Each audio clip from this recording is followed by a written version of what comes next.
Warahmatullahi wabarakatuh. Waalaikumsalam warahmatullahi wabarakatuh. Bismillahirrahmanirrahim. Alhamdulillahirabbil alamin. Wassalatu wassalamu ala asyrafil anbiya'i wal mursalin wa ala alihi wa sahbihi ajma'in. Amma ba'du.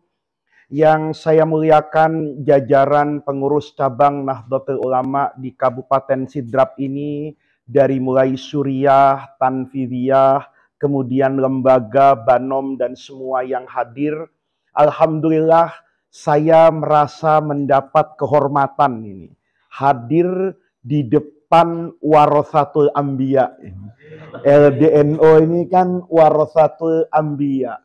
Dari namanya saja lembaga dakwah. Itu pekerjaan yang hanya dikerjakan oleh para al-anbiya wal mursalin.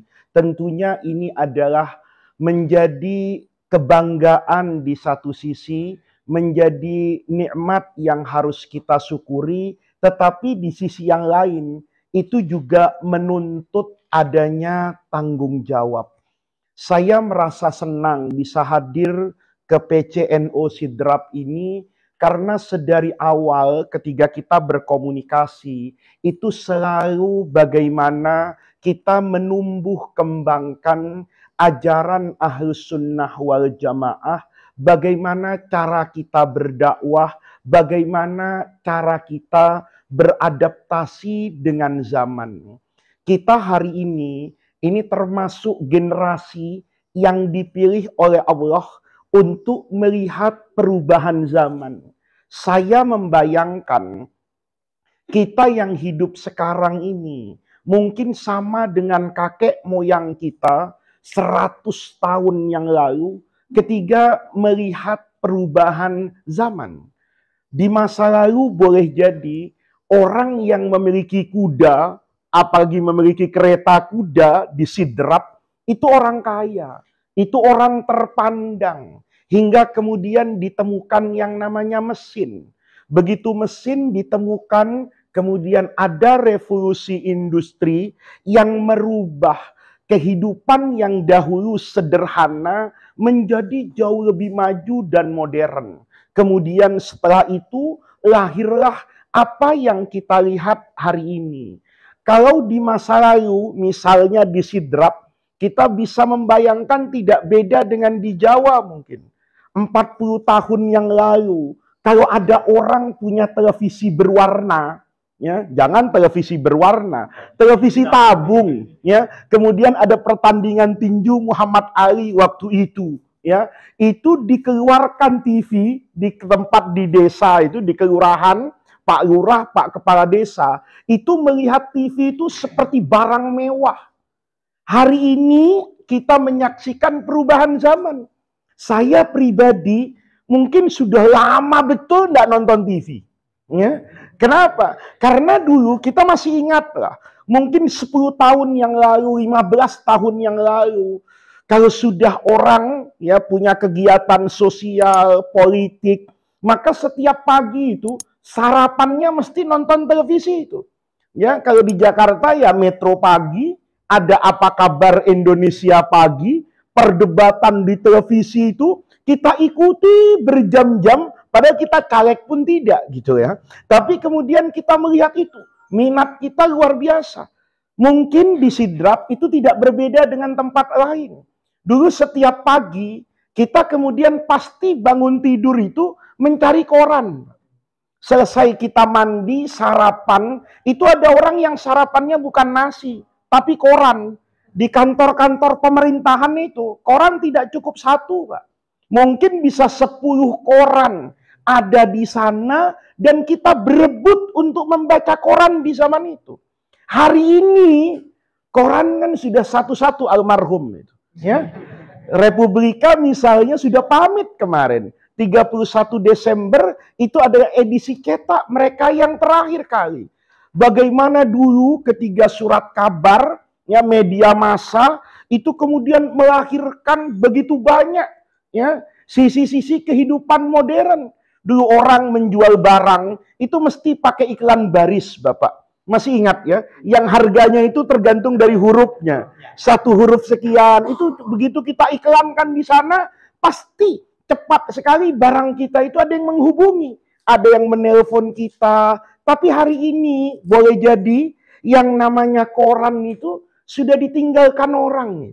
Saya ke bandara itu biasanya mesti mampir ke toko buku, beli majalah itu. Kalau penerbangan kayak dari Jakarta ke Makassar, dari Jakarta ke Ambon, yang butuh waktu yang cukup apa itu? Panjang. Maka yang pertama kali mesti saya bawa itu apa? Majalah. Untuk apa? Baca-baca di atas pesawat. Sekarang kalau kita lihat ke bandara, toko yang paling sepi itu ya toko majalah. Gitu. Toko buku, toko majalah itu paling sepi. Kenapa? Ini yang namanya perubahan. Ini yang namanya perubahan. Saya misalnya Ramadan itu sering ditelepon sama wartawan. Kata wartawan, Pak, kita buatkan program ya untuk pesantren, untuk pengajian Bapak, begini-beginilah. Ya karena saya sibuk, saya bilang, ya insya Allah. Kapan Pak kita bisa ketemu? Minggu depan. Nah, saya tidak lihat jadwal. Tahu-tahu minggu depan saya juga tidak ada di Jakarta. Ya kan? Akhirnya karena sering hilang, wartawannya itu agak emosi sama saya nelpon. Dia ngomong begini, Pak, Bapak ini serius nggak sih mau masuk TV? Nah, gitu. Bapak ini serius apa tidak mau masuk apa ini? TV. Saya digitukan, saya candain saja wartawan. Anda itu wartawan sekarang apa wartawan dulu? Gitu. Kalau wartawan dulu pantas ngomong kayak begitu. Karena 10 tahun yang lalu mungkin kita perlu cium tangan wartawan itu untuk masuk ke dalam apa itu? TV. Supaya pesantren kita diberitakan. Masya Allah, itu kalau kata orang Jawa butuh sesajen gitu, ya kan? Dikasih makan, dikasih ini, nanti gambar kita cukup lama di televisi itu biasanya ya. Tapi kalau nggak ada sesajennya, kadang-kadang kita diambil gambarnya banyak, kita tunggu di TV nggak muncul-muncul gitu. Ya, itu beberapa tahun yang lalu. Saya telepon ketika saya katakan sama wartawan, kalau hari ini siapa sebetulnya yang mau masuk televisi? Ya, kan lama betul kita butuh masuk televisi ini, nanti disiarkan kapan. Belum tentu semua orang itu melihat. Dan ketika kita tampil di TV, salah-salah orang tidur. Coba, ya, kadang-kadang mimbar agama Islam itu ceramah sebelum subuh, gitu loh. Siapa yang mau nonton itu? Sementara hari ini kita bikin televisi itu murah sekali. Kalau dulu Metro, CNN, macam-macam lah ya TV One, itu modalnya mungkin triliunan itu untuk membuat televisi dari izinnya, sumber daya manusianya, teknologinya, gedungnya. Hari ini mau bikin TV yang bagus, itu mungkin dengan uang 100 juta, 200 juta cukup. Yang penting dia punya kamera dan kameramen yang bagus. Tempatnya di mana? Sewa saja di mana-mana studionya. Bisa di hotel, bisa di tepi laut. Maka hari ini lebih cepat orang itu lebih cepat orang itu populer di TikTok, Instagram, Facebook daripada televisi. Ya, saya membayangkan mungkin 10 tahun lagi televisi itu juga akan berubah itu. Ya, akan berubah. Dia tidak bisa melawan yang namanya apa itu? Zaman. Dia tidak bisa membendung yang namanya karya manusia itu sendiri. Nah, oleh karena itu, hari ini kita kumpul di sini, ini kan bukan tausiah sebetulnya ya. Ini berbagi pengalaman. Bahwa kita ini ketika mau eksis, hidup kita ini bisa bertahan. Itu kita niru, ya Wali Songo pastinya yang ada judul ini, tapi sebelumnya pasti Rasulullah Shallallahu Alaihi Wasallam. Agama Islam ini, ya teman-teman sekalian, betul kalau kita lihat struktur agama ini, ya ujungnya takdir dan kun fayakun. Kan begitu. Tetapi uniknya Islam ini, semua takdir dan kun fayakun itu logikanya logika yang masuk akal itu. Ya misalnya, kan suka bertanya itu, kenapa Nabi Muhammad di Mekah tidak disidrap? Kalau Nabi Muhammad diutus di Sidrap, Masya Allah. Ketua Tanfidiyah ini kuncen makam Rasulullah.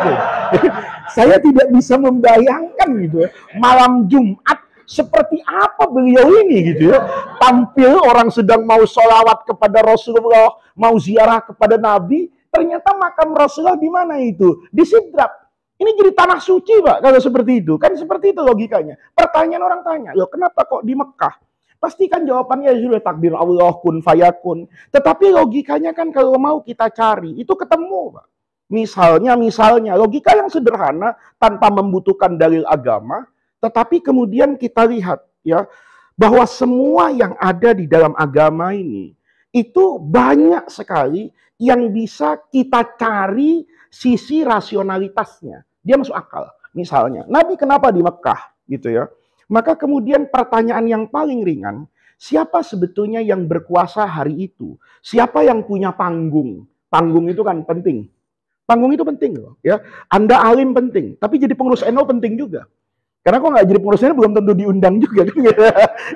jadi yang namanya otoritas itu penting sekali. Panggung itu penting. Maka ketiga itu panggung dunia. Itu kan diwakili secara tradisi sunnatullahnya. Itu mesti barat dan timur. Di barat ada Romawi, di Konstantinopel itu Istanbul sekarang. Sementara di timur itu ada Persia yang memanjang dari Irak sampai Iran hari ini. Itu adalah dua peradaban yang betul-betul menguasai dunia. Seperti Quran bilang, Ghulibatir Rum. Ketika Romawi kalah, wahum mim ba'di ghalabahim sayaghlibun. Itu kan bicara tentang dua raksasa dunia. Antara Persia dengan Romawi. Nah, pertanyaannya, kenapa kok tidak disidrak Nabi Muhammad itu? Karena kan kalau kita lihat letak geografis sederhana saja. Kalau suara saya ingin didengar depan, belakang, kanan, dan kiri, maka saya perlu berdiri di tengah-tengah kan. Kalau saya ada di tengah, maka yang kanan akan dengar, yang kiri akan dengar, depan, belakang akan dengar. Tapi kalau saya di depan, yang belakang belum tentu dengar. Kalau saya miring ke barat, yang timur belum tentu dengar. Maka disitulah ketemu rihlatas syita'i wassaif. Ketika semua peradaban ada di Damaskus, Ardus Syam, bertemu antara barat dan timur, sementara Quraisy itu punya jalur perdagangan yang tidak pernah putus untuk ke Afrika, maka idealnya, menurut Allah tuh nggak ada yang ideal. Ya, kalau Allah mau beres gitu loh. Tapi ini bahasa manusianya lah, ya kan? Idealnya memang di situ. Ya kalau Allah mau, biar ada di Sidrak, kalau Allah mau juga bergema Quran. Tetapi logikanya ditaruh di Mekah. Nah, ini yang namanya unsur kemanusiaan, rasionalitas agama. Ini yang kita kehilangan hari ini adalah al-wajhul jamali lil Islam. Ya, keindahan agama ini. Agama ini kan hari ini serem betul. Ya, neraka, bid'ah, sesat, itu yang kita dengar setiap hari. Sehingga orang itu bukannya, kalau beragama itu kelihatannya wajah yang suram. Ya, al-jabbar, al-muntakim, syari'ul hisab, sadidul iqab, itu yang lebih terdengar. Tapi yang awal, yang Rahman, yang Rahim, ya, yang kata Rasulullah misalnya khatibin nas ala qadri ukulihim misalnya. Itu kalau kita lihat ya, itu ketemu logikanya. Maka sama dengan dakwah. Dakwah itu sama dengan Quran, sama dengan hadis. Dia menjadi satu kesatuan yang tidak pernah bisa dipisahkan. Oleh karena itu, kunci sukses menjadi seorang dai. Kalau kita lihat dari perspektif Quran, kalau semuanya sampai subuh nanti. Hanya banser yang kuat. Kalau LDNO kuat, ngaji sampai subuh, jadi banser aja gitu. Karena ini kan ada yang ngajar. Ini kita ambil satu saja. Ini perspektif Al-Quran misalnya. Ini penting sekali. Yang saya katakan tadi, Rasulullah Shallallahu Alaihi Wasallam itu unik, Pak. Sebagai manusia, beliau itu ummi. Tidak layak roh, walayak tuh. Tidak bisa baca, tidak bisa nulis secara sengaja. Wa ma kunta tatlu min qablihi min kitabin wa la takhutuhu biyaminika, itu SK Quran itu. Ya, itu yang membuktikan Rasulullah itu tidak pernah bersentuhan dengan peradaban apapun. Dia betul-betul adabani Rabbi. Taksirnya itu hanya dari Allah. Nah, oleh karena itu uniknya di mana? Uniknya adalah pesan-pesan Al-Qur'annya. Dan ini yang harus kita tiru kalau kita ingin sukses seperti Rasulullah, walaupun tidak akan sama, tapi jalan itu kan laqad kana lakum fi Rasulillahi uswatun hasanah. Sama dengan para wali. Modal dai yang harus kita miliki yang pertama nih sebelum keluar dari diri kita, sebelum jadi kiai, sebelum jadi ustadz, ya, sebelum ceramah. Pesan Quran yang pertama itu kan Iqra. Nih. Jadi kalau kita mau jadi dai yang sukses, itu modal pertama itu Iqra gitu. Ya, kalau kita sudah malas baca, ya, kecuali gosip janda. Wah, itu apa? Itu bahaya itu. Itu jangan jadi LDNO itu ya. Itu jangan jadi LDNO itu ya. Kalau kita modal pertama kita itu, kekayaan kita ya, itu pertama itu pasti Iqra. Dan Iqra-nya itu apa buat dai? Ini menarik. Iqra itu kan qoro'a ya. Ya kan saya nggak perlu menggarami laut lah. Dai NO pasti tahu. Ini fi'il muta'addi. Ya, muta'addi itu kan bihajatin ila fa'ilin wa maf'ulin bihi. Ya, dia akan menjadi jumlah mufidah yang sempurna, yahsunu sukutu alaiha, kata ahli nahwu. Itu kalau dibangun dengan ada subjek pelakunya dan ada objek yang dia kerjakan. Itu kan Iqra. Jadi kalau saya ngomong misalnya pelajaran nahwu di kelas qoro'a Muhammadun, itu pasti salah. Karena orang tidak akan paham. Qoro'a Muhammadun, Muhammad membaca. Apa yang dibaca? Dia tidak kemudian diam, selama masih ada pertanyaan, maka dia dikatakan belum yang sempurna, kan gitu kan? Nah, oleh karena itu, semua fi'il muta'addi itu pasti ada maf'ulun bihinya. Tetapi Iqra yang di Quran ini nggak ada maf'ulun bihinya. Kata agama, pesan Nabi itu Iqra. Kamu harus baca. Apa yang dibaca? Nggak ada urusan. Mau yang dibaca Quran atau Quran, ya, buat dai itu, ya. Ini modalnya sama, Pak. Ya, dai itu jangan cuma baca Quran, nggak tahu Quran, wah repot itu, ya kan? Dai itu cuma baca hadis saja, tapi nggak pernah melihat dinamika di masyarakat, perubahan, kondisi, al-awaid, kebiasaan, al-urfu, tantang, macam-macam. Nah, ini yang diminta sama agama itu Iqra, baca. Yang dibaca apa nggak penting. Yang penting ketika membaca, ini bacanya Bismi Rabbika, bukan Bismillah. Ya. Padahal kita baca Quran itu baca Bismillahirrahmanirrahim. Ya, tapi ketiga wahyu pertama, loh, kalau mau dirubah kan boleh. Ya, boleh dalam artian secara bahasa Arab sebenarnya nggak ada yang salah. Iqra Bismillah kan enggak apa-apa. Iqra Bismirrahman kan nggak ada yang nggak memberikan dampak secara bahasa sebetulnya. Karena itu bagian dari Asmaul Husna, nggak ada yang salah. Tapi yang dipilih sama agama itu pertama kali Bismi Rabbika. Rabbun itu kalau ngaji sorof itu tasrifnya itu fa'ala yaf'ulu itu NU harus tuh ya. Kalau ada orang itu nggak bisa fa'ala yaf'ulu fa'ala itu NU-nya asli pakai ta, Pak. Bukan asli pakai sot itu. Ya ini harus menjadi kritik juga buat kita gitu loh. Jangan kemudian kita itu menggunakan hal-hal yang hanya NO itu untuk kepentingan semata, tapi harus ada landasannya. Jadi kalau kita baca tasrif itu, ya kan, itu kan dari satu misal, satu sulasi mujarrad ila amsilatin muta'addidatin, dia berubah jadi banyak. Itu kan 5 anin maksudatin. Rabbun itu dalam bahasa Arab itu seakar dengan kata tarbiyah. Ya nih, seakar dengan kata tarbiyah. Oleh karena itu tarbiyah itu artinya pendidikan. Maka Allah itu juga mendidik. Ya, kadang-kadang kan kita begitu, yang sholat kita, yang marhabanan kita, ya kan, yang istighosah kita, yang istrinya banyak orang lain. Ya, kita ini sudah istighosah, sudah apa? Kalau poligami kacau rumah tangganya. Ada orang nggak pernah matahalilan, nggak pernah mulutan, tapi poligaminya sakinah mawaddah warahmah.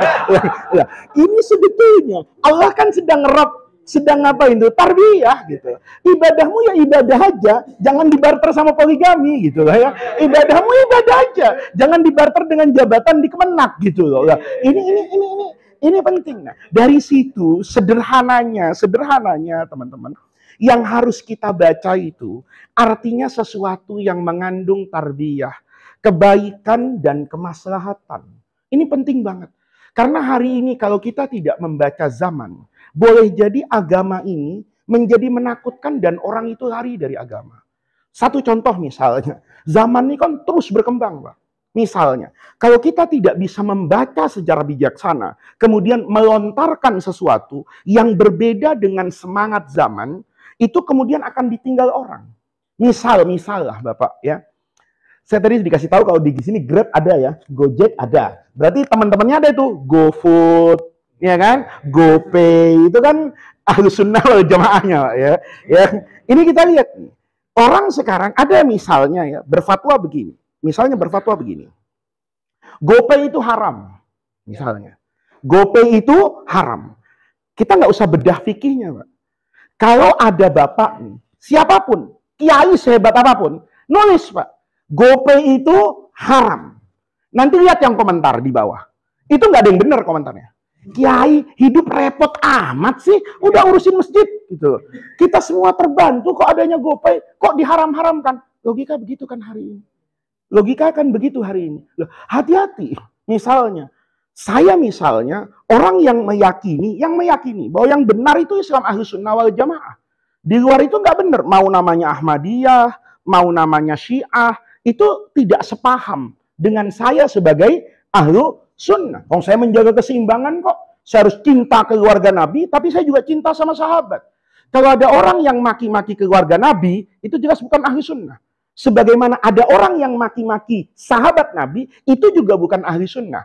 Tetapi ketika saya ditanya orang, saya harus ikra, harus baca. Kalau enggak repot, misalnya nih, ya, saya ditanya sama orang, Pak Faiz, apa hukumnya sholat di belakang orang Syiah? Ini contohnya yang ekstrim-ekstrim aja, gitu ya. yang seksi-seksi lah. Apa hukumnya sholat di belakang orang Syiah? Domir insani saya mengatakan nggak mungkin saya mau sholat di belakang orang yang maki-maki Ummul Mukminin Aisyah. Nggak mungkin. Nggak mungkin, Kiai. Ya, itu nggak bisa ditawar. Kalau ada orang nyela Sayyidina Abu Bakar, rasanya sulit. Saya bisa berjamaah di belakangnya itu sulit rasanya. Tetapi saya harus baca Iqra. Hari ini zaman-zaman TikTok. Ya, hari ini zaman-zaman apa ini? Facebook, zaman-zaman Instagram. Yang orang kemudian bisa memotong-motong itu. Gitu loh. Kemudian viral nih. Kata ulama A, kata kiai B, sholat di belakang Syiah itu tidak sah. Nanti bukan itunya yang dituju, kesimpulannya. Oh, kalau gitu Syiah kafir. Kalau kafir, halal darahnya. Serang, bunuh, bakar. Paham, Bapak? Paham? Itu namanya kiai yang tidak ikra. Gitu. Kiai yang tidak ikra. Gitu. Orang ribut misalnya soal apa itu? Bunga bank misalnya, diributkan hari ini. Bunga bank itu riba atau bukan? Nah, orang menyampaikannya juga harus bijaksana. Yang pertama, nih kalau kita membaca zaman, kita harus hati-hati. Tujuan orang nanya itu apa? Kadang orang yang nanya tuh udah tahu loh sebetulnya. Banyak lah murid kita nanya untuk ngadu kiai ada. Ada. Dia tahu ada kiai A fatwanya B. Supaya ramai. Dia tanya sama kiai yang satu itu. Dan dia tahu kiai itu berseberangan kan. Bukan kebenaran yang dia cari, ramai aja ngadu kiai. Dan itu haram loh, Pak. Ngadu jangkrik aja haram apa ngadu kiai. Ya, sekarang kita ini namanya kita harus iqra bijaksana gitu ya. Kan begini, dalam Islam itu ada yang qat'iyat. Ada yang tidak bisa kita tawar. Sholat subuh 2 rakaat itu nggak bisa kita tawar. Tapi ada yang dzanniyat. Kunut subuh itu dzanniyat. Buat kita kunutan. Dan tidak sah menjadi NO kalau tidak kunutan. Padahal ADART-nya bilang mengikuti salah satu dari mazhab yang 4. Imam Abu Hanifah tidak kunut. Tapi kita sudah terbiasa. Asal bukan nggak kunutan, nggak aswaja. Nah, itu. Ini kita harus ingat di dalam beragama. Harus bijak nih. Misalnya gini ya. Kita cara pandang agama itu sekarang harus iqra membaca dan melihatnya di situ. Misalnya, ya, kita harus memulai itu dari sesuatu yang qat'iyat. Saya sering contohkan gini, anjing itu haram kita makan. Tidak ada khilaf di antara ulama. Tapi ada binatang satu yang nyusahin kiai. Namanya anjing laut. Ini nyusahin kiai. Dilihat anjingnya, haram. Dilihat anjingnya, haram ini. Tapi dilihat binatang lautnya, bukan cuma paling halal, gitu loh. Kita, ya iya, ya kan kalau binatang yang paling halal itu binatang apa itu? Ya binatang laut. Di mana halal ya? Kita sapi itu harus kita sembelih. Tapi kalau ada murid kita tanya, iya kan, Pak Kiai, saya habis nangkap ikan ini di laut. Gimana cara sembelihnya? Otakmu disembelih. Karena ikan itu karena saking sucinya ini, saking halalnya gitu. Nah, ini kan ada binatang, Pak. Kalau saya ditanya anjing, selesai. Anjing itu haram. Haram untuk saya makan, kan gitu. Itu udah nggak ada orang hilaf. Tapi kalau anjing laut itu kan susah. Dilihat mukanya anjing, fisiologinya ikan. Repotnya dia tidak punya kakak, kartu keluarga kan. Kalau dia punya kakak enak. Oh, bapaknya anjing, ibunya anjing, berarti Anda anjing gitu. Oh, bapaknya ikan enak kan. Dia nggak bisa kita tanya, kamu tuh sebetulnya anjing apa ikan? Apa ikan sih? Nggak bisa. Maka di situ orang nggak boleh, Pak. Kemudian saling apa itu? Menyalahkan. Kan? Karena orang yang mengharamkan anjing laut, di mata dia, keanjingannya itu lebih kuat daripada keikanannya. Yang mengatakan itu halal, itu keikanannya lebih kuat daripada keanjingannya. Nah, ini namanya cara menyampaikan, cara kita membaca zaman. Nah, itu tadi.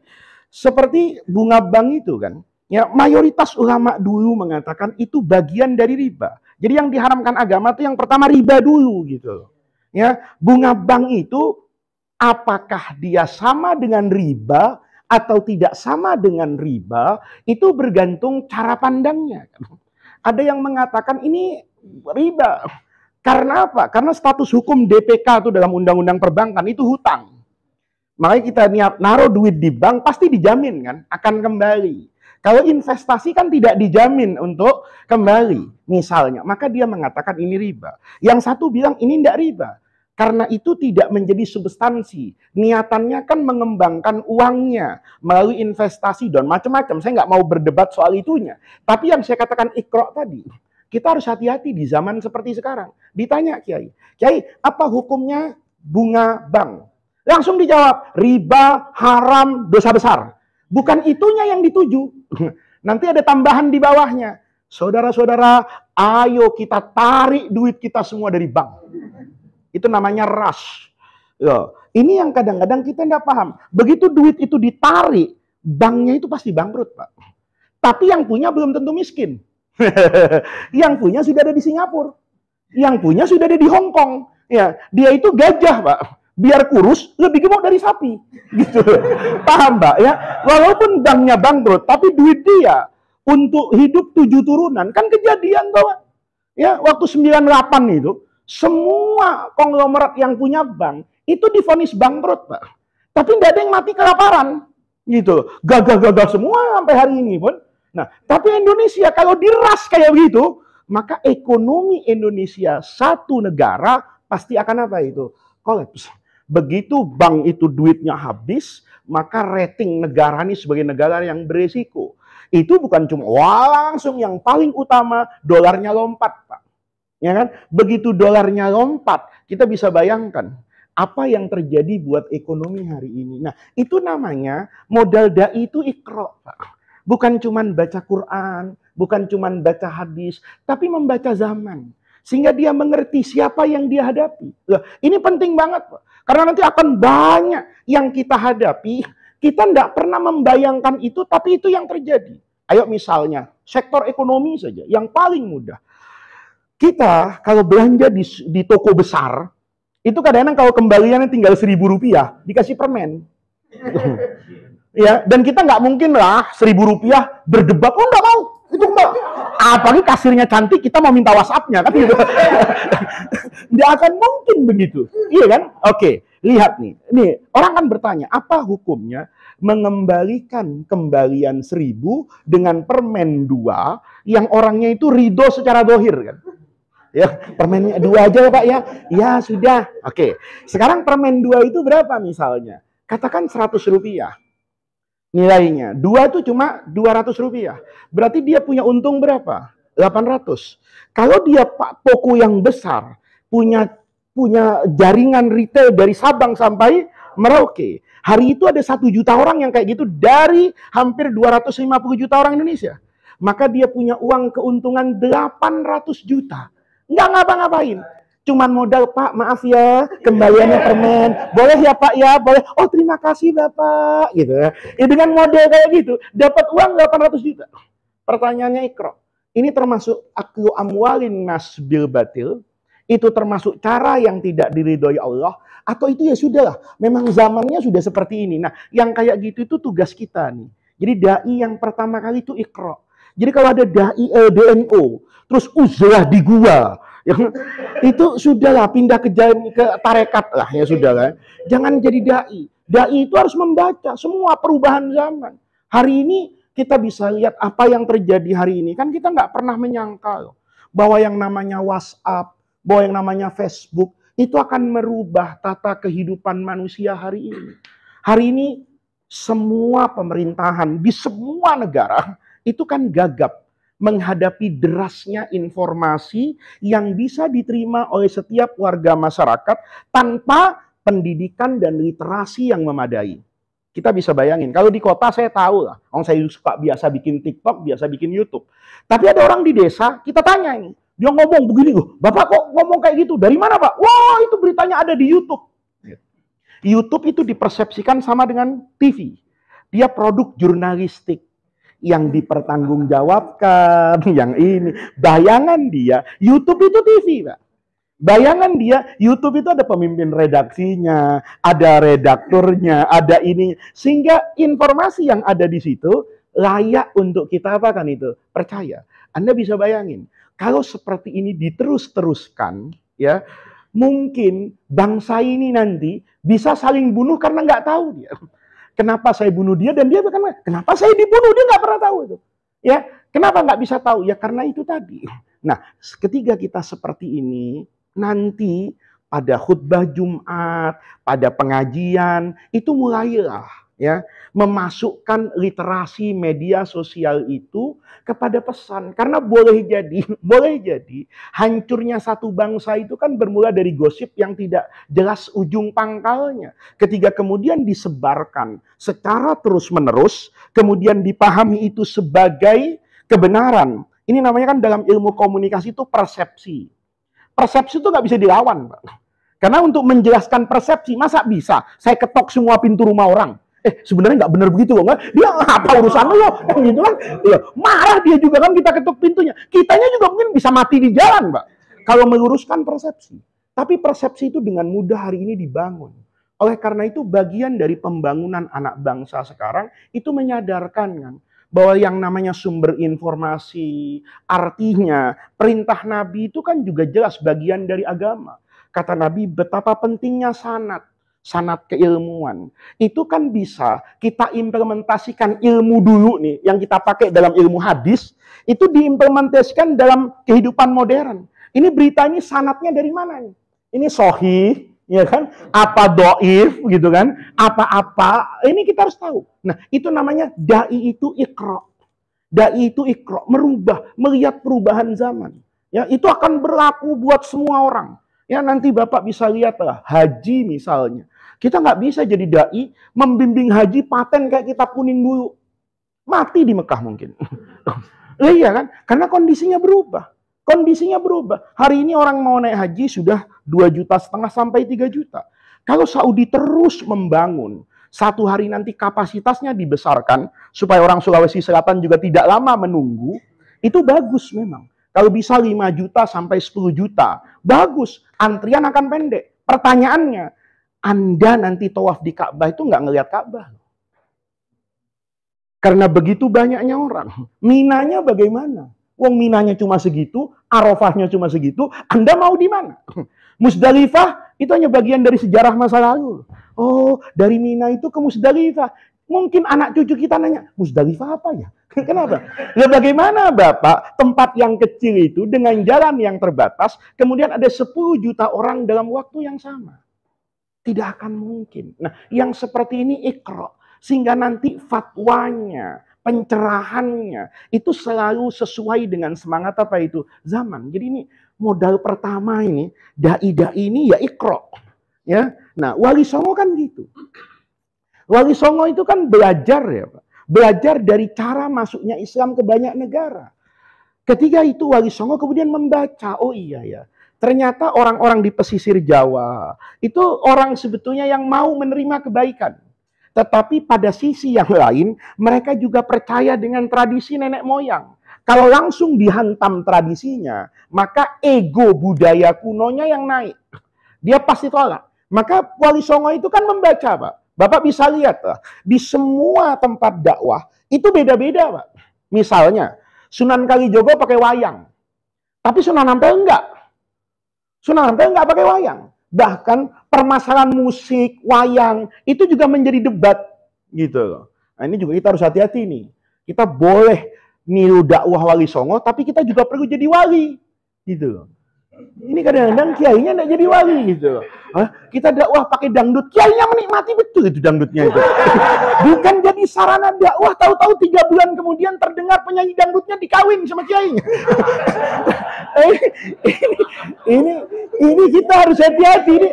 Ini tema yang berat loh. Meniru Wali Songo, tapi kita lupa bahwa kita tidak jadi Wali Songo. Gitu.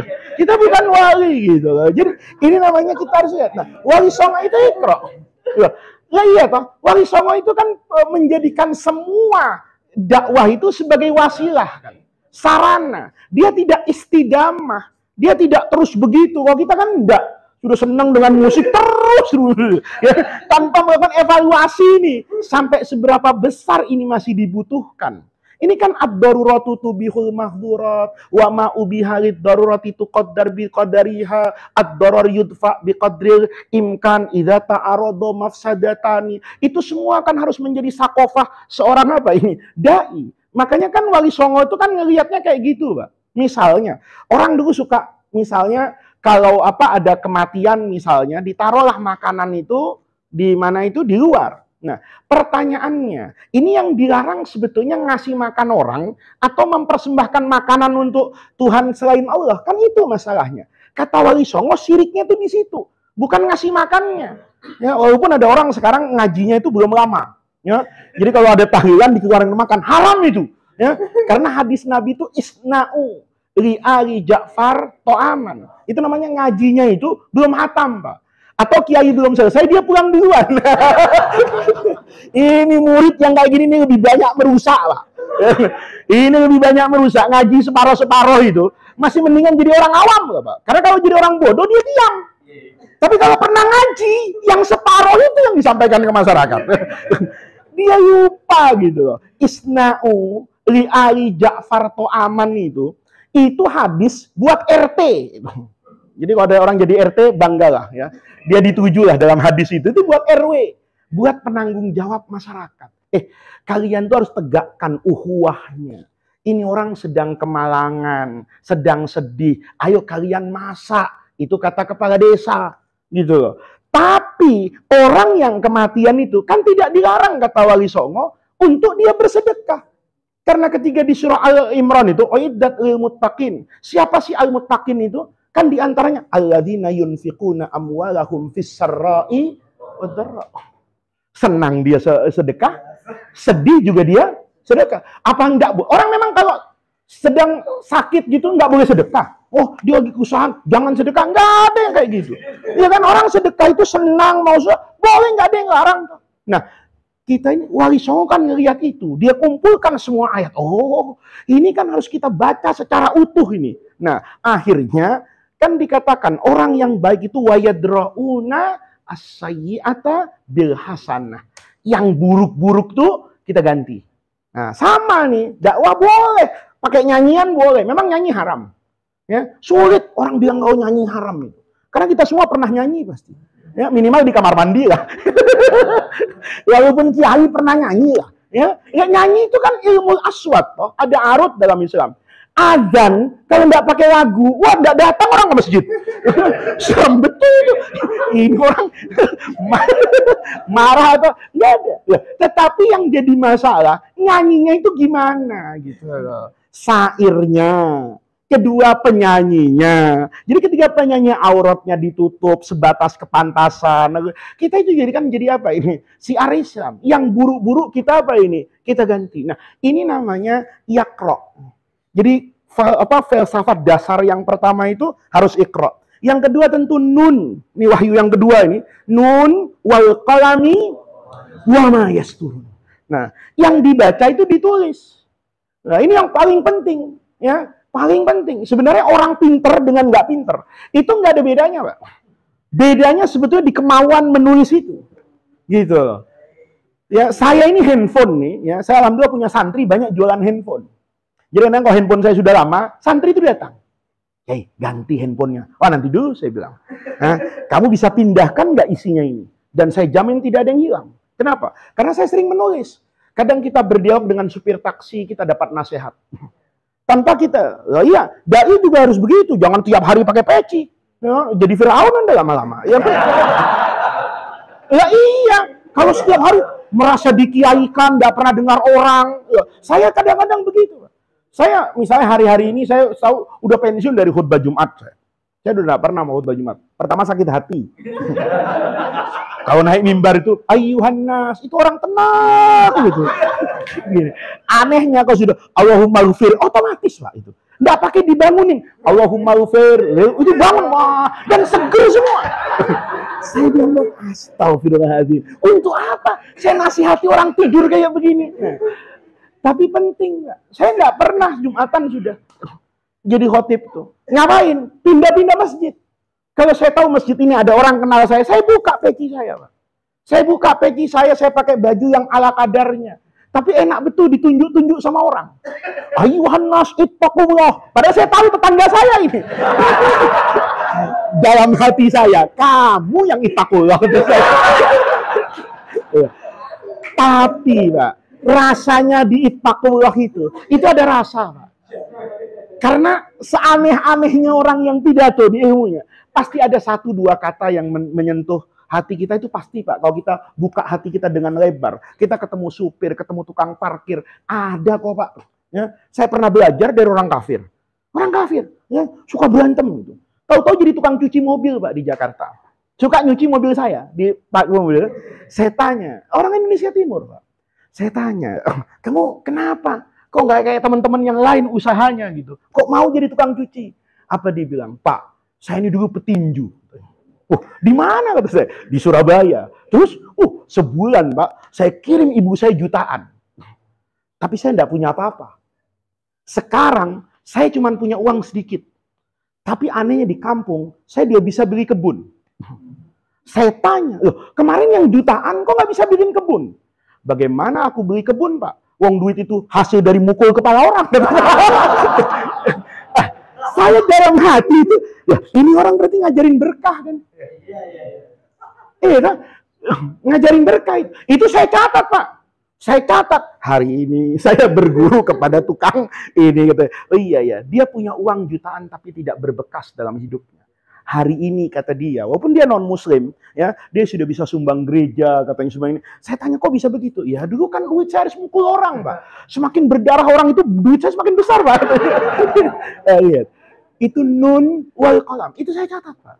Saya catat. Guru saya dulu sekolah, saya udah tahu yang disampaikan misalnya. Tapi ada guru saya itu lucu-lucunya itu. Lucu-lucunya itu saya catat, Pak.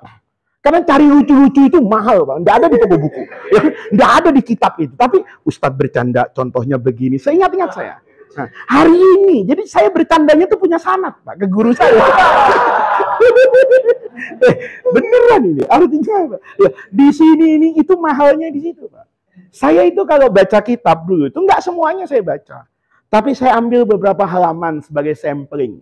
Misalnya Sahih Bukhari ada Sahih Muslim. Misal yang berat-berat.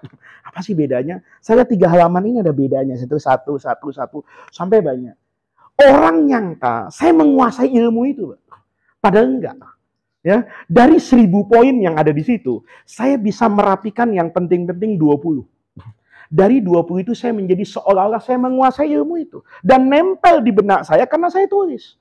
Sampai hari ini ketika orang bicara, Pak Faiz bicara tentang toharoh. Kita kadang kan mikir, Pak, bagaimana cara menyampaikannya ya? Ya, toharoh itu kan banyak sekali. Tapi ketika dulu kita rajin nyatat, belajar kitab namanya Bidayatul Mujtahid, misalnya Ibnu Rushd itu kan sistematis, Pak. Ilmunya kok nggak banyak, Pak, di situ. Dalilnya mungkin nggak ada. Tapi pembagiannya, misalnya Kitabut Toharoh, wal kalamu fit toharoti, misalnya yang kosimu, misalnya ya, ila kismaini, toharotun minal hadas, toharotun minan najas. Dibagi-bagi.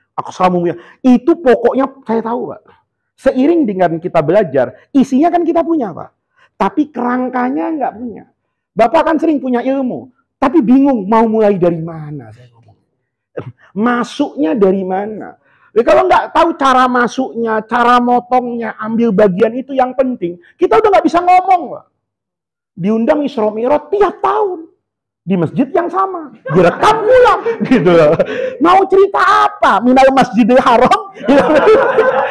Baraknahallahu linuriyahu min ayatina. Innahu. Ketika kita tidak bisa motong, kita tidak bisa, ya kita akan menjadi itu. Karena kita tapi kalau ada orang menguraikan, kita tahu kan, oh ini ada penting. Ada satu simpul saya kuasai ini. Sebetulnya kalau saya ceritakan di titik ini saja, bisa dapat setengah jam itu. Tapi kita sulit untuk mengeluarkan itu karena kita tidak biasa membaca dan juga menulis. Kita tidak biasa menulis apa yang sudah kita baca. Padahal kuncinya kata Al-Quran itu, kalau kau mau jadi kayak Nabi Muhammad, kau rajin-rajin baca. Nanti apa yang kau baca, kau tulis. Nah ini kelemahan kita umat Islam hari ini. Sudah nggak baca, nggak nulis. Ada lagi, bacanya banyak, tapi nggak ditulis.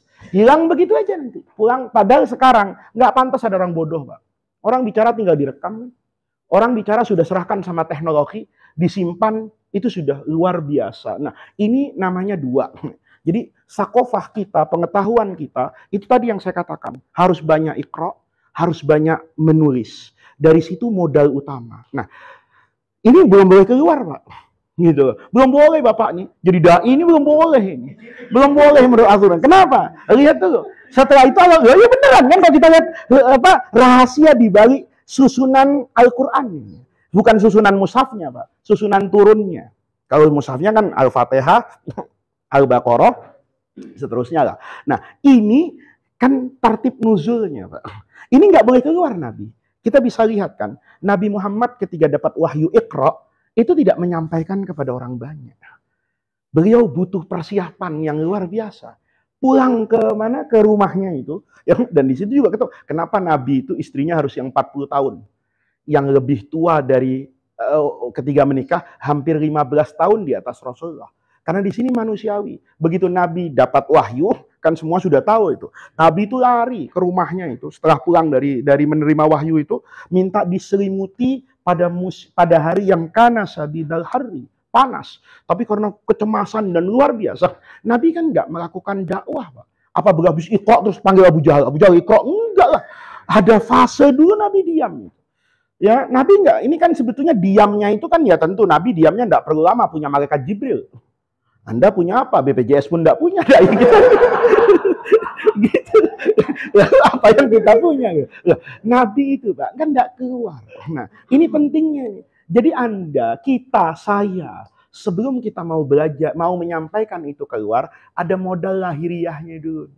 Dari Iqra dan dari Qalam Nun. Baru kemudian ya ayyuhal muzammil. Lihat. Qumil laila. Nah, ini masalahnya gitu. Bisa nggak kita jadi dai bangun malam? Pulang ceramah jam 1 malam. Subuh besok ditunggu. Akhirnya sudahlah aku tidur saja. Ya kan? Pahala sudah banyak ceramah tadi gitu ya. Nah, ini artinya apa? Dai itu harus punya aspek batiniah. Aspek yang memang akan mensucikan hati dia. Bagaimana dia nanti bisa memandang orang sebagai objek di mana rahmat itu turun, ya, itu membutuhkan hati yang bersih. Hari ini kan kita sebagai guru, sebagai dai, itu kan kehilangan itu. Ada orang apa-apa, ya kan kita sering ditanya itu kan, Pak, itu tatoan Pak, apa tato? Tahu tato? Tatoan Pak, itu sholat gimana itu? Oh iya benar saudara, enggak sah. Masya Allah. Orang langsung apa? Ini banyak kisah itu. Dulu di Amerika itu teman saya pernah cerita gitu. Ada orang bule itu, orang Amerika itu masuk Islam. Udah tua. Dia udah 50 tahun lah. Begitu dia masuk Islam, ini Islamnya langsung Allahu Akbar, hebat Islam. Come with me to hospital. Yuk ikut saya ke rumah sakit. Kaget orang bule ini. Kok baru masuk Islam diajak ke rumah sakit? Mau diapain? Disunat, Pak. Disunat. Ini baru masuk Islam. Disunat. Hah, disunat katanya. Iya, dipotong itunya katanya. Dia tidak pernah tahu, Pak. Kalau sunat itu bagian dari apa ini? Bagian dari toharoh kan. Yang menjadi syaratnya sholat dan sebagainya. Kata bule tadi, waduh, kalau begitu saya tidak jadi masuk Islam ini katanya. Itu terlalu berat buat saya katanya. Nah, orang ini langsung aneh jawab, kalau kamu sudah masuk Islam, membatalkan Islamnya, namanya murtad. Kamu halal darahnya, saya penggal kepalanya. Bule itu bingung, ini agama apa? Masuk kepala bawah dipotong. Kalau keluar, kepala atas yang dipotong. Saya mau tanya loh, sebenarnya yang menistakan Islam itu siapa? Siapa? Orang Islam sendiri. Bule tadi itu pulang, sudah ini agama barbar. Ini sudah agama nggak beres ini. Masuk kita dipotong yang bawah. Iya, iya. Itu kan sebetulnya kenapa nggak bersih hatinya? Coba hatinya bersih, biarkan dulu. Kenapa sih orang itu? Biar bernapas dulu dengan rahmat Allah. Biarkan dulu gitu. Dia sudah masuk Islam, sudah ghafarallahu ma taqaddama min dzambihi, kan sudah bersih gitu loh. Ya nanti dulu gitu. Kan nggak langsung diajak sholat kan gitu loh. Nah, ini karena apa ini? Hari ini kan kita kehilangan di situ, Pak. Kehilangan keindahan guru gitu. Kita ini kan guru ngajak, makanya dakwah, kalau Pak Kures cerita itu kan, Prof Kures siap saya dakwah, hidayah, itu kan jadi satu, Pak. Dakwah, doa, itu berteman. Ya, hidayah, hadiah, itu temenan. Maka fungsinya harus sama. Nah, itu cuma bisa dilihat dengan apa, Pak? Dengan qumil laila.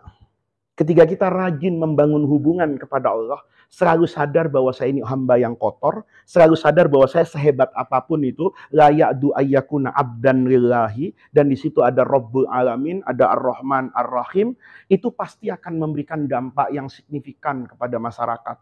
Tapi tanpa itu, kita hari ini, dakwah kita itu menghakimi orang. Dakwah itu seakan-akan merendahkan orang. Gitu.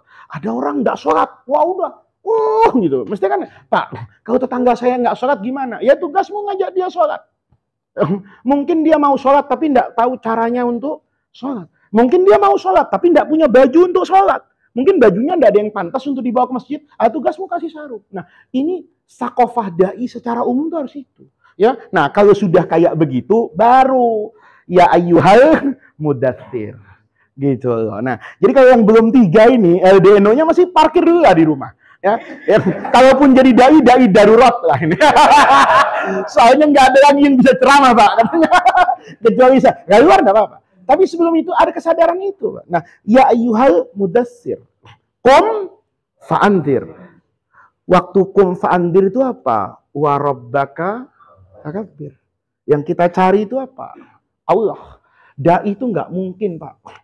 Miskin jatuh itu nggak mungkin. Ya, kalau serakah iya. Gitu. Kalau serakah iya. Bapak dakwah kemanapun. Ini saya buka-bukaan ya, sama-sama dai kan. Kita kan kalau dakwah kemana dikasih amplop, Pak. Buka amplop itu. Kalau sekedar untuk memenuhi kewajiban nafkah kepada keluarga pasti cukup. Ya. Tapi kalau mau beli Yamaha NMAX itu lain masalah. Itu lain masalah gitu ya. Kalau mau beli Yamaha NMAX itu lain masalah gitu. Kalau mau beli mobil yang bagus itu lain masalah. Tapi kalau kita sobek penghargaan yang masyarakat beri kepada kita. Kemudian kita pakai hadis Nabi itu. Kalau orang dikasih rezeki dari pagi sampai sore, mu'afan, sehat anak-anaknya. Kan kata Nabi, ka'annama hizatid dunya. Seakan-akan dunia itu dikumpulkan buat dia. Kita ini sering nyuruh orang ikhlas. Tapi kiainya dihitung amplop. Iya kan? Kita suruh lihat zuhud. Ya. Itu pengalaman aja, Pak. Itu pengalaman aja. Artinya apa? Nggak ada, Pak. Masyarakat yang tidak memberi kepada kiai apa yang dibutuhkan menjadi kebutuhan pokoknya, kecuali kalau dilihat dari keserakahan dan ketamaan. Maka warabbaka fakabbir. Ini penting nih. Tujuan itu Allah. Nggak ada urusan sama Jokowi, Prabowo. Jokowi itu boleh ada, boleh nggak ada. Sebentar lagi udah nggak ada. Sudah 2 periode, selesai dia. Iya kan? Habis itu akan datang apa Anies, apa Ganjar, apa Erik. Dia boleh datang. Tapi dia pasti pergi. Tapi dakwah kita nggak boleh pergi. Gitu. NO nggak boleh pergi. LDNO nggak boleh pergi. Ya, nggak boleh pergi itu. Nah, bagaimana cara nggak buat pergi itu tadi? Ya, warabbaka fakabbir.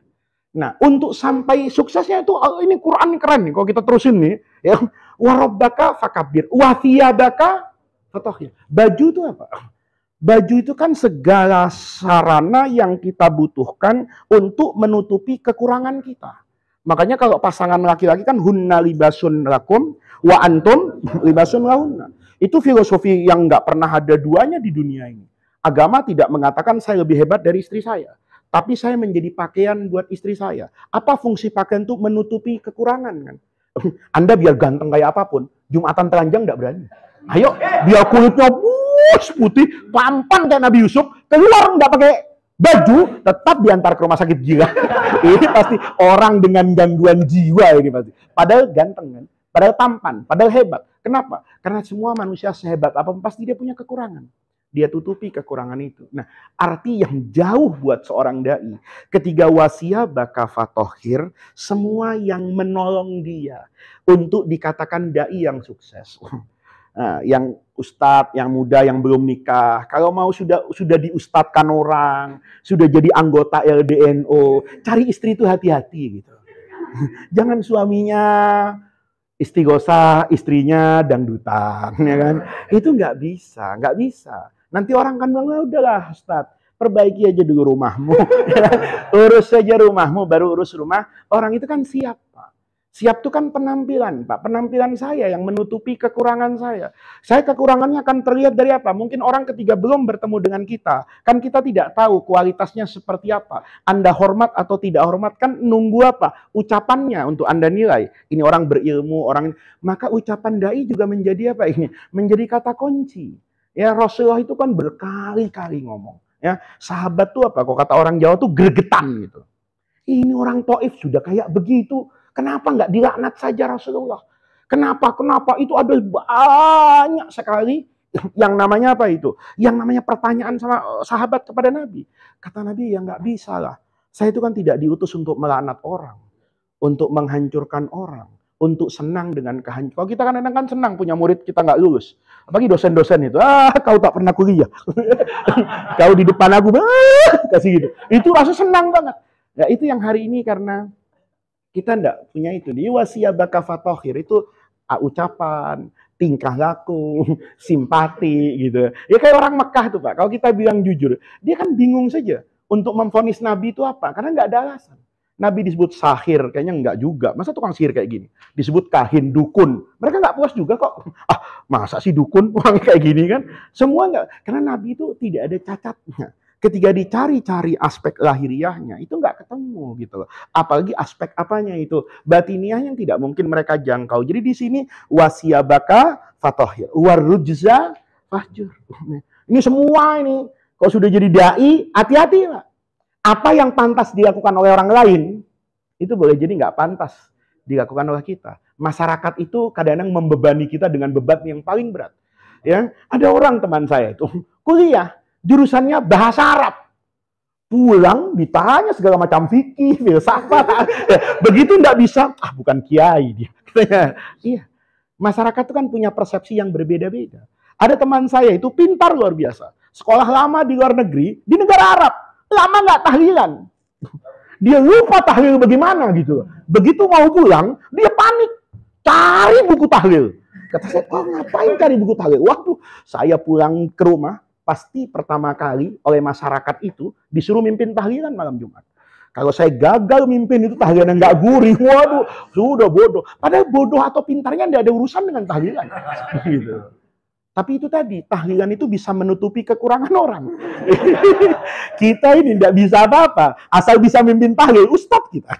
Ya, kita ustadz. Ini ustadz ya. Tapi tahlilannya itu namanya yang tadi itu. Ya siapnya bagus. Warujza fahjur. Semua yang jelek-jelek itu kita tinggalkan. Itu penting banget. Dan yang paling terakhir itu wala tamnun tastakthir.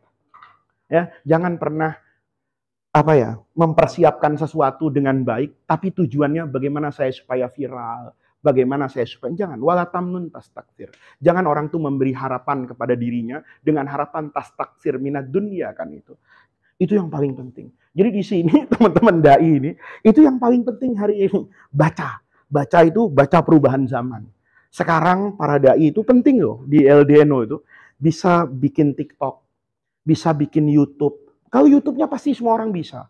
Tapi bagaimana YouTube itu punya pesan yang tersampaikan. Anda bisa lihat kan, tradisi orang NU itu kalau ngaji lama, Pak. Ya kan? Lama betul. Ya, bagus itu di pesantren. Ya kan? Bagus itu untuk siapa? Santri. Tapi masyarakat awam nggak butuh itu. Kenapa Wahabi itu cepat naiknya? Coba lihat YouTube-nya itu. Dia dipotong pendek-pendek menarik, Pak. Dia diajarkan retorika di depan kamera, tatapan mata, itu nggak mudah loh Pak. Ya saya butuh waktu yang panjang gitu. Lah iya, ngajar dipakai Zoom itu kan nggak kayak gini. Kalau gini kan enak, saya lucu Anda tertawa. Kalau pakai Zoom saya lucu nggak ada yang tertawa. Mati saya. Tapi itu kan harus diatasi. Loh, itu ada ilmunya dan LDNO harus panggil pada suatu pakar komunikasi. Bagaimana tenang bicara, bagaimana cara membayangkan materi itu seperti ada di depan mata. Itu penting sekali. Bagaimana cara mengambil nafas. Gitu. Oh, saya mau satukan materi ini. Materi ini akan saya sampaikan 1 jam. Tapi dari 1 jam ini isinya misalnya ada 6. Maka dari 60 menit saya potong 6 episode kan sebetulnya. Jadi 10 menit, 10 menit. Di 10 menit ketika pesan tersampaikan ada jeda masa. Sehingga nanti editor akan memotong di situ. Dia upload di Facebook dimanapun hanya pada 5 menit pertama. Dan itu pasti didengar oleh semua orang, pesannya cepat sampai. Itu ilmu yang nggak pernah kita miliki. Di pesantren nggak ada. Hari ini nggak ada ilmu kayak gitu. Itu baru dari aspek apa itu? Retorika bicara. Belum lagi tulisan. Ya, kita ulama NO, kiai NO itu belum pernah ada ya kecuali misalnya kayak Gus Nadir misalnya ya, itu yang menjadi penulis terbaik di Twitter. Yang bisa berdialog lepas dari kondisi status sosial dia. Kita kan kalau dialog berani, Pak. Karena saya kiai, Anda murid, oh, ayo kualat. Ditunjuk saja sudah. Tapi di Twitter itu kan tempat yang bebas mengekspresikan apapun. Di sana kebenaran itu adalah retorika tulisan. Nah, itu perlu sekarang LDNO kerjasama dengan LTN. Bagaimana menguasai jagat Twitter. Bagaimana membuat sesuatu itu trending. Trending itu kan cuma kayak Cak Nun misalnya. Trending itu kan Cak Nun, Firaun itu naik kok langsung. Ya, kita jangan melihat hari ini tuh benar atau salah. Tapi yang penting naik dulu. Begitu naik, Anda eksistensinya kelihatan. Dan itu bisa dinilai. Sekarang nggak bisa. Zaman dulu, dosen itu kalau sudah profesor, tenang dia. Hari ini sama rektor bisa diganti. Kenapa? Hukum pasar berlaku. Karena sekarang semuanya akan ketahuan kan. Begitu ngajar gara-gara corona itu banyak barokahnya, banyak musibahnya juga itu, Pak. Ketika pakai kamera itu kan kelihatan nanti. Mahasiswa yang membuka kamera, yang interaktif dengan dosen, itu menunjukkan nanti, oh ini betulnya peminatnya banyak nih. Biar gelarnya bawah, dia akan jadi dosen andalan. Kenapa? Zaman ini berubah, Pak. Ya, universitas itu nanti mungkin yang bertahan tinggal S1, Pak. S2, S3 itu nggak akan bertahan lama dengan cara konvensional kayak hari ini. Kenapa? Nanti universitas kayak EO, Pak. Ada guru besar yang menarik cara ngajarnya, ilmunya cukup, diangkat ini. Dia akan bikin kelas jauh, Pak. Ya, ngapain saya datang ke UI? Cuman mahasiswa S2 UI yang bisa. Kenapa saya nggak bikin EO saja? Saya mau ngajar misalnya apa? Falsafat hukum misalnya. Saya mau ngajar apa? Fikih perbandingan mazhab misalnya. Saya ambil job banyak.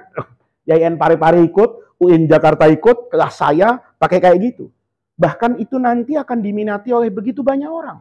Karena dia belajar menjadi lebih mudah, sarana komunikasinya, itu harus kita masuk ke sana, Pak. Ya, satu hari nanti mungkin orang ngaji di masjid itu nggak akan seantusias hari ini, tapi mereka akan mendapatkan itu. Dan itu yang paling berbahaya. Ada bapaknya suka tahlilan, anaknya Wahabi.